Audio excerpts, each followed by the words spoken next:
An in-depth exploration of the world of women today with Sandra Elkin. Good evening. Welcome to Woman. Tonight we're going to be talking about everyone's favorite subject, food. What's in it, who puts it there, and who says it's safe. With me is Beatrice Trum Hunter. Beatrice is one of America's foremost food experts. She's the author of numerous books. In 1971, Consumer Beware, Your Food and What's Been Done to It. And in 1973, Food Additives and Your Health. Beatrice's latest book is Food Additives and Federal Policy, The Mirage of Safety. Welcome, Beatrice. I'm delighted that you're here. I'm very happy to be here. Do we need food additives? No, we really don't, because many of them are put in the food to serve only cosmetic purposes, and a number of others are used only for economic shortcuts for the industry. If we would be willing to forego a lot of the highly processed foods, we could really do without most of them. Dr. Jean Mayer had made the statement, we can live perfectly well without food additives. He ought to know. Yes, he should. Beatrice, when did the federal government begin to get interested? I know there were some hearings in 1950. Was that the first time, really? Actually, yes. Those were the Delaney hearings, which dragged out all through the 1950 period. And finally, by the end of the 50s, some legislation was drafted which strengthened considerably the consumer protection. At least the laws were on the books. Those hearings resulted in an amendment. Yes, the so-called Delaney Amendment, which is supposed to keep the cancer-inducing additives out of the food supply. But actually, the FDA has only invoked that twice. This comes as a great surprise to people, but they did not invoke it to keep out the DES, the diethylstilbestrol, which is this hormone in the beef supply. And they did not invoke it for cyclamates, and they did not invoke it for red number 2. All of these cancer-inducing or suspected of being cancer-inducing. What were the two that they did invoke it for, do you remember? Years ago, aminotriazole, which was the weedicide used in cranberries. Oh, yes, remember? I remember that. Yes, and aramide, a pesticide. Rather minor things, you know. Are there only two agencies that control the food additives? Largely on the federal level. And that's the yes. Food and Drug Administration? Which is the main one, and USDA, the Department of Agriculture, when it comes to the meat. Oh, so the USDA only deals with the meat? Yes, up to a certain point. And then that's through the inspection of carcasses and so forth, and feed additives, and then it's taken over by the FDA. So it's a joint enterprise. Now there's a list. Is it called the GRAS list? Yes, GRAS, generally recognized as safe. And as congressmen found out when they investigated, it's a non-list. But it was supposed to be a list of things that were absolutely safe. Yes, this was started years ago by the FDA. They began to draw up a list of substances, chemical additives, which they deemed safe, or were deemed safe by the experts. But then the list began to grow and grow and grow. And the thing is that the FDA actually relinquished its own power of control of this list, and virtually they said to industry, you decide what should go on the GRAS list. So we had the situation where industry could put any substance in the food if they would consider it GRAS, generally recognized as safe, according to good manufacturing practices. And so the list grew and grew until there was really no list. It was chaotic. So the Delaney hearings went on from 50 to 58, but really in the 60s things started to heat up, didn't they? Yes. With the cyclamates and DES. With many, many more additives being introduced into the food supply. We now have a situation where we have several thousand.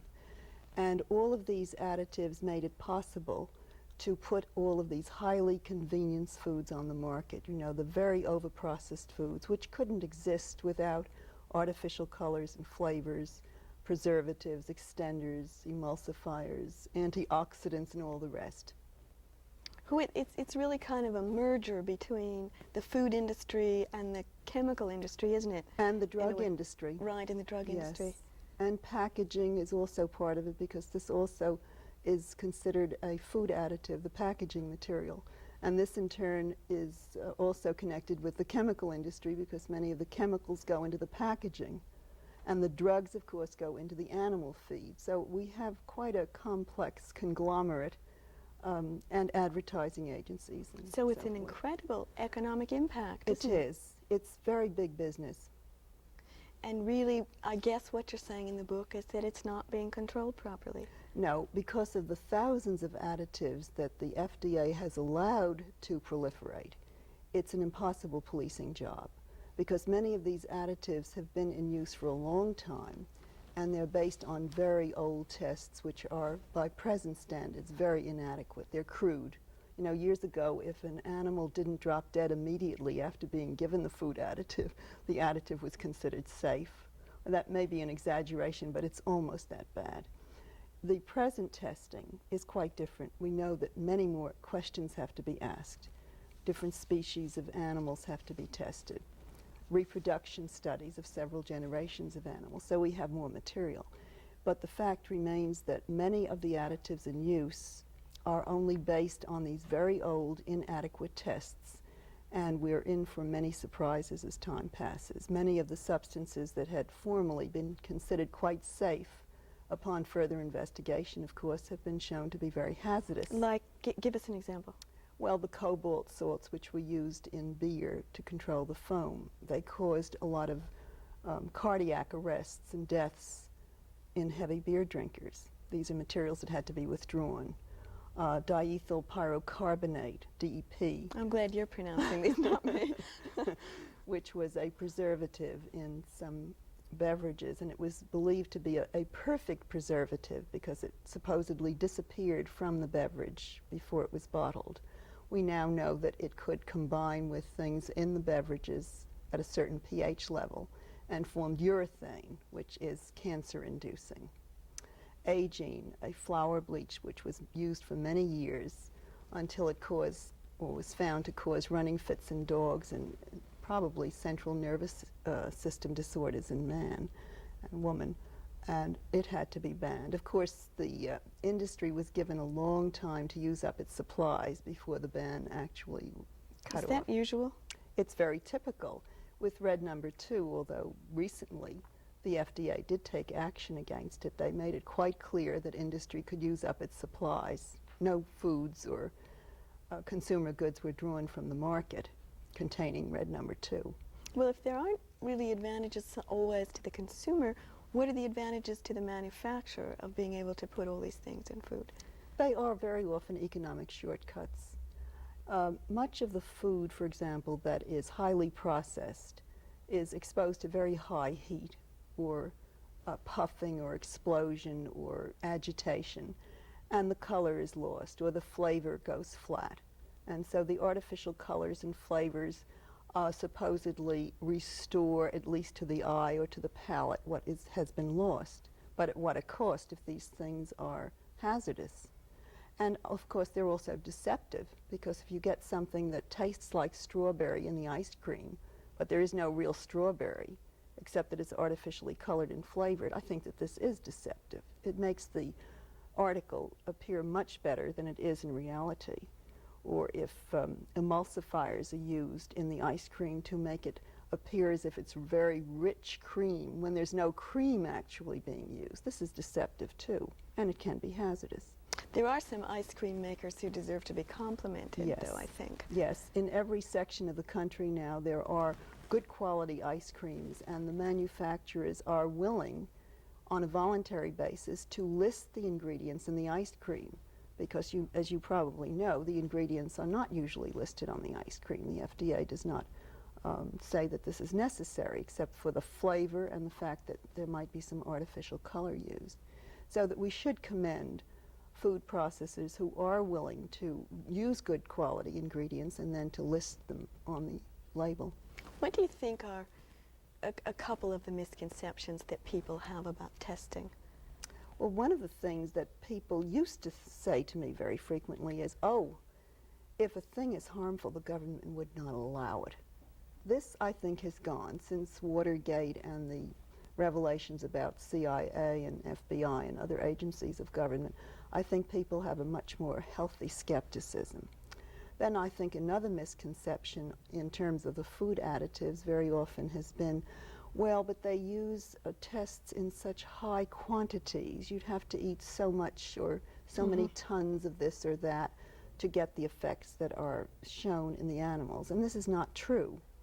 The tests with the animals must be done at different levels and at higher than average levels in order to turn up some of the biological assault, which may be only evidenced maybe in 1 out of every 10,000 persons. This is not a very small number if you consider that we have over 200 million people in this country. Right. It's sizable. And our policy is very often used in other countries as well, so even more people are affected. So this is one of the misconceptions that has to be cleared up. They use very few animals in the tests, only perhaps 30 to 50. So they must use tests at high levels in order to see some of the biological damage. I think another misconception is the fact that a lot of people think, well, if you test anything in a large enough quantity, it's going to be cancer-inducing, and this is not true. Even very high levels of substances have shown that these substances are either cancer-inducing or not, but the level at which they are given has nothing to do with the cancer-inducing properties. Oh, that's interesting. Yes. Also, does it necessarily follow the jump from animal to human? I know in one case, the case of thalidomide, humans reacted in a much more extreme way than the animals did. Yes, in all species of animals tested with thalidomide, they did not get the effects. It was only with humans. And this shows that very often it is difficult to extrapolate the results from animals to humans. Sometimes we're more sensitive, as in the case of thalidomide. Sometimes we're less sensitive. But animal tests should never be disregarded or ignored, because if there is a high rate of tumor formation or lesions or any bad effects, these should always be warning signals so that they are valuable in this sense. They can give us some information. They don't give us nearly as much as we'd like, but they should be heeded.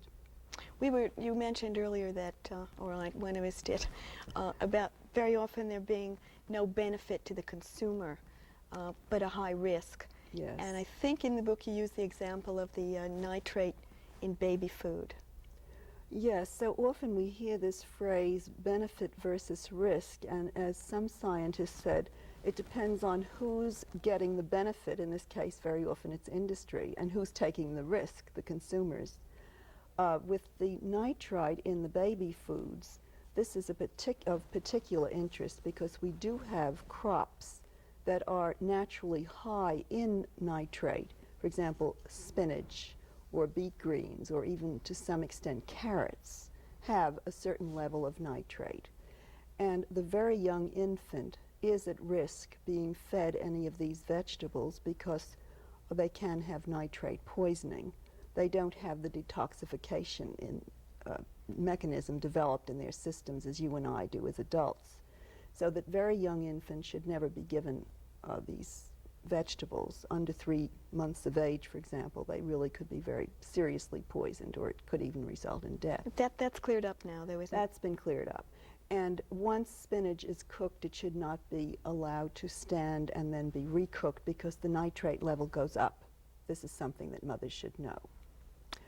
But the other problem attached to this is that the use of sodium nitrate and nitrite as curing agents in things such as ham and bacon and luncheon meats and frankfurters, and in the so-called junior foods, frankfurters and also ham materials, there was nitrate for baby foods, the junior foods. And some of the companies began to use some very sly methods of not labeling the nitrates on the label. Now, mothers were reading labels and they found that these things did not have nitrates on the label, but there was still nitrate present. What was happening was that the food was processed at another factory, then brought to the factory where the baby food was being processed and the ham was being used. So the baby food processors did not state that they had added any nitrate, and yet there was nitrate present. That I felt was very deceptive. What are the major problems at the moment? I mean, is DES still a problem? It is a problem because although it was banned here, the ban was overturned, and now we have this long legal court case which will probably drag out for years. And even if the meat producers are not using DES, some of them are not because they're Maybe fearful. we should say that DES is a synthetic sex hormone. Yes, in case it's some a, people it's a don't know. hormone which is used to fatten the animal and get it to market faster. In other words, it's an economic shortcut. But it has a great deal of danger because it's a very potent cancer inciter. And even if the meat producers are not using DES, they're using about 12.5 other synthetic hormones instead, and all of them are suspected of having the same cancer-inducing quality, and yet we know even less about them. They've been less studied than DES. Is DES allowed in other countries around the world? There are many countries that have banned it. I think there are somewhere in the 20s now. The number keeps rising. It was 22 and then I think 26. So many countries have banned the use of DES. And is the same true of red dye too? That's liable to be a Yes. long, protracted court battle? Absolutely, and that has been banned in some other countries too. The Soviet Union has banned it. That's where so many of the tests had originated, showing that it decreased the fertility rate in the test animals, and it also created such toxic reactions that there were deaths of the fetus. There were no births even, they were just fetal deaths. And for a while the FDA faulted the tests that the Russians had done, but then when the FDA ran its own tests, they found even more damaging results. But it still has dragged its feet for a number of years. Well, even if red dye too is taken off the market, there are other dyes, right? Oh yes. Orange and yellow, and Oh, they also yes. have numbers. And These coal tar dyes have a very poor history of lack of safety. Many of them that had been introduced and thought safe at one point have been banned. Any number of them have been banned. And all of the ones that are in use at the present time are under suspicion. what are some general categories of products that have red dye too in them? I don't want you to name any brand No. names, but Well, of course, most processed food that are red in color would most likely have red colors. We have no way of knowing if it's red number 2 or number 40 or others that are now being used. But they are not limited simply to the red-colored foods. For example, the packaged white icing sometimes contains red number 2. Or chocolate Why? syrup to make it look whiter, and chocolate syrup to make it look chocolatier. Some of the packaged dry cereals have red number 2 in it, so that you can't go by the color. Soda pop that is grape flavored may also have red number 2 in it. Now, it is true that the food processors and the beverage processors were beginning to see the handwriting on the wall that red number 2 would probably be banned, and some of them began to reformulate, and they switched to other dyes, number 40 especially. But we have no way of knowing unless they are required to be listed specifically on the label, and we should have this. well, how can a consumer be anything but very, very confused? Absolutely. This is the true situation in the marketplace today. Now, some of us have been urging for years that foods be adequately labeled, not only for the ingredients but also the food additives. And finally, the FDA has gotten around to this position of saying, yes, consumers should have more information. But you know, even if I could read a label that had all of these chemical additives, I mean, I can't pronounce them, I don't know what they are. You know, is that going to really do any good? It's true. We should not be in a position where we should have to have a chemistry background in order to understand these things. Or to go into the supermarket. True. Yeah. I think that everyone deserves to spend some time in a supermarket, spending, say, an hour, simply going up and down the aisles reading labels, because I think that this is a very educational thing. And then after reading them, I think especially things such as instant mashed potatoes, some of the packaged dry cereals. Is there potato in instant mashed potato? Oh, I think that there is, but you'll find a lot of chemicals as well. But to read the labels on these highly processed foods, and then I think you can make up your mind to simply avoid the over-processed foods, because these are the ones containing many of the additives.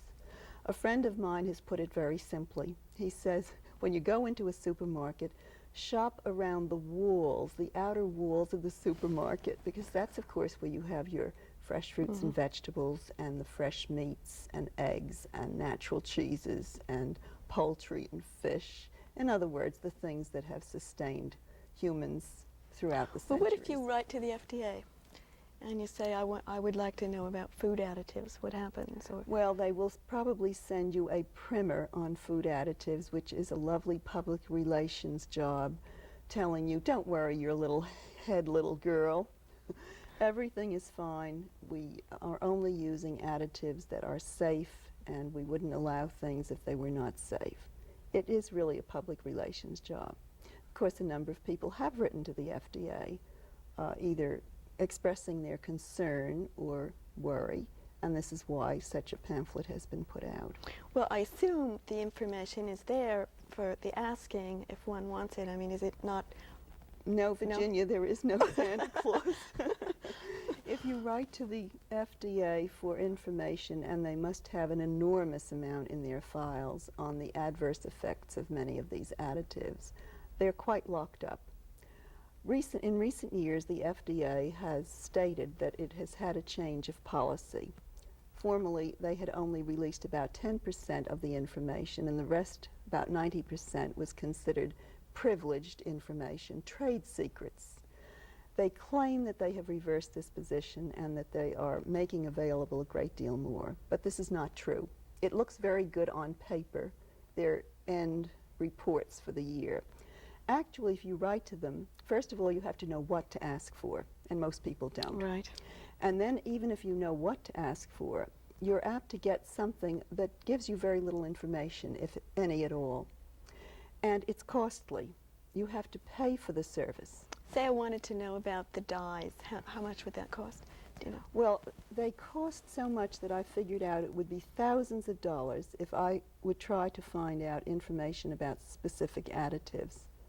And then I did not get anything that was really useful, even when I did ask for information. I feel like we're, taking this conversation down blind alleys. I mean, it seems like there's nothing to do that one can to protect oneself, that we have no recourse as consumers. My feeling is that this is a department of government that has such inertia when it comes to things that I feel are of great importance in protecting the consumer.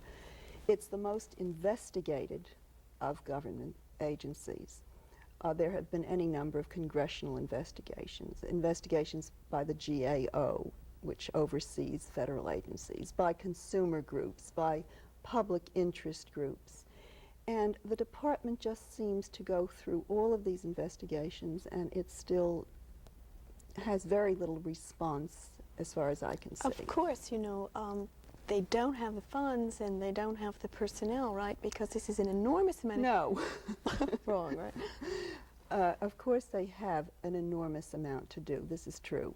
But in terms of the food additives, if they had not allowed them to proliferate in the way that they have, they might be able to police them. If they made certain that every additive was introduced only after thorough testing for safety and effectiveness, and if it was of real service to the consumer, they probably would be dealing with very few additives, and then they might be able to check on them. But it's impossible with these thousands of additives. Who does the testing, Beatrice? The testing is done either by industry or by laboratories paid for by industry. Do you mean the manufacturers of the product? Either of the product or of the chemical itself. The FDA does not even know what industry is using.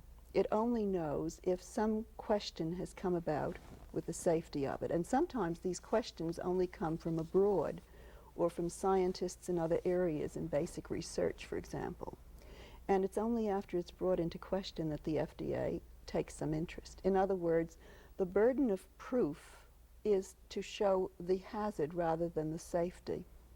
In the law courts we have this, that people feel innocent until they're proven guilty. But this is a very poor position to take when it comes to food additives or drugs or cosmetics, which may be hazardous to humans.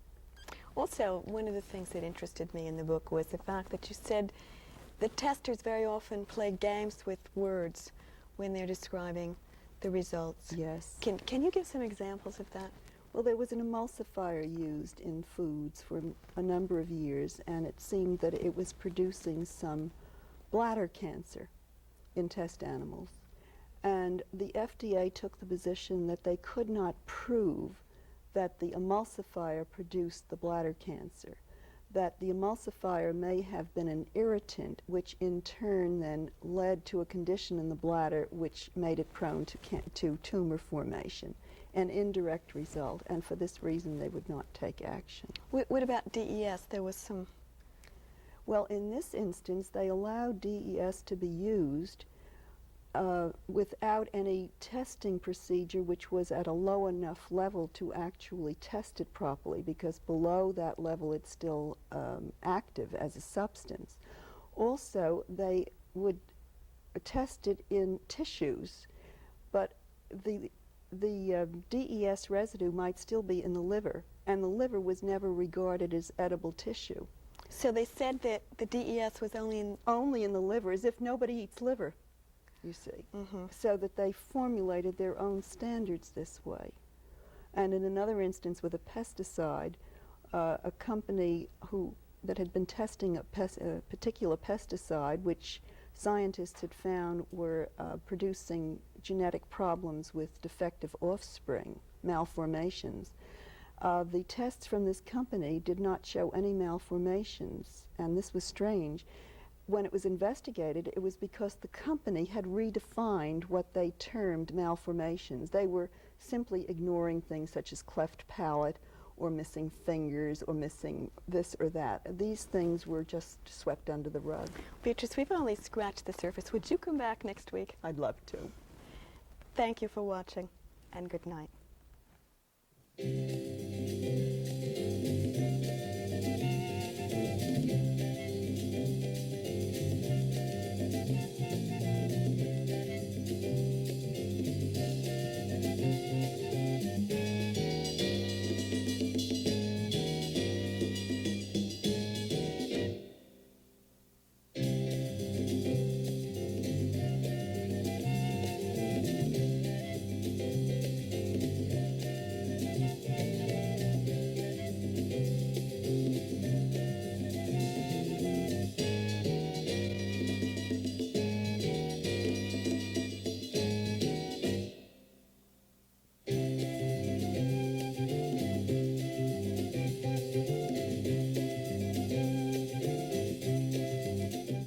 Woman was produced by WNED-TV, which is solely responsible for its content, and was funded by public television stations, the Ford Foundation, and the Corporation for Public Broadcasting.